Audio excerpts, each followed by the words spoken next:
मित्रों, कविता मंजरी कार्यक्रम में एक बार फिर आपका स्वागत है। कार्यक्रम की इस श्रृंखला में हम आपके लिए लाए हैं हिंदी के प्रमुख छायावादी कवियों की कुछ महत्वपूर्ण रचनाएं। इस क्रम में आइए सुनते हैं महादेवी वर्मा जी की एक कविता 12 मासा।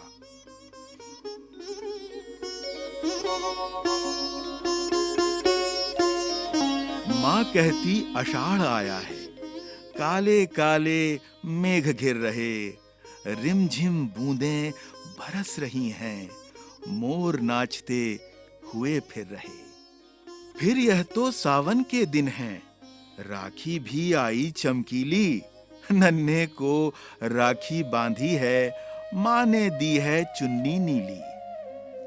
भादू ने बिजली चमकाकर गरज गरज कर हमें डराया, क्या हमने चाई माई कर इसीलिए था इसे बुलाया।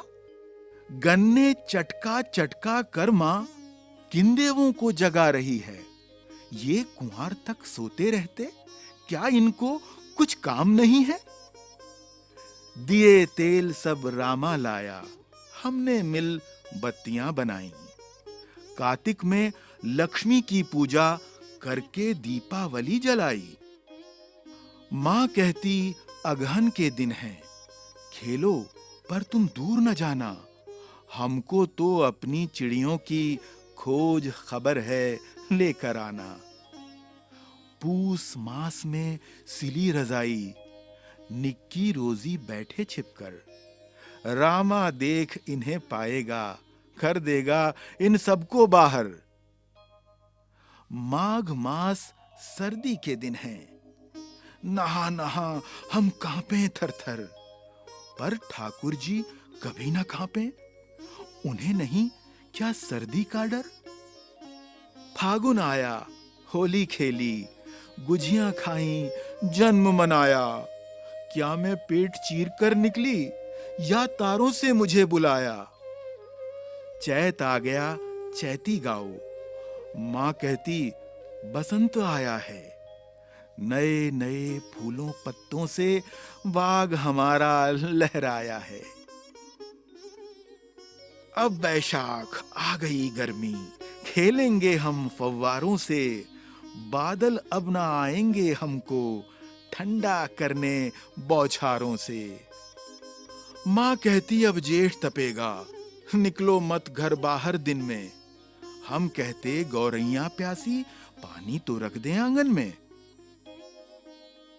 बाबूजी कहते हैं इनको नया बरस है, पढ़ने भेजो, मां कहती ये तो छोटे हैं, इन्हें प्यार से यहीं सहेजो। हम गुपचुप गुपचुप कहते हैं, हमने तो सब पढ़ डाला है, और पढ़ाएगा क्या कोई, पंडित कहां कहां शाला है।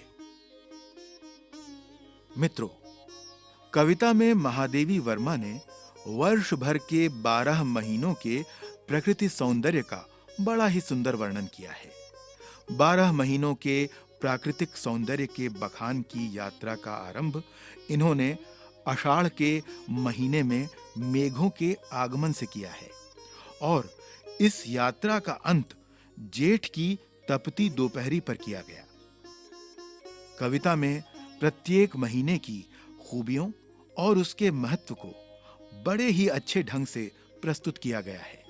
इन 12 महीनों में से जो महीना आपको सबसे अधिक पसंद है, उसकी खूबियों अथवा विशेषताओं को ध्यान में रखते हुए किसी नई कविता की रचना कीजिए या उसका चित्रण कीजिए।